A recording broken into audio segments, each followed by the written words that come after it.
Hello guys, good morning! Maulang umaga sa ating lahat. Ayan guys, ako nagluluto ng ginisang sardinas.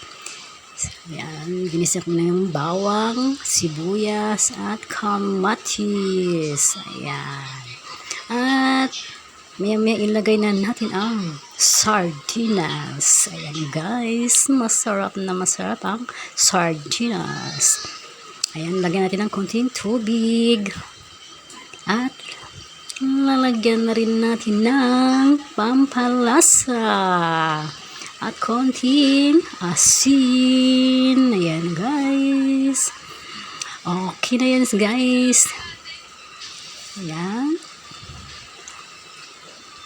Ayan, konting kulo na lang. At maya ay ilalagay natin sa plato.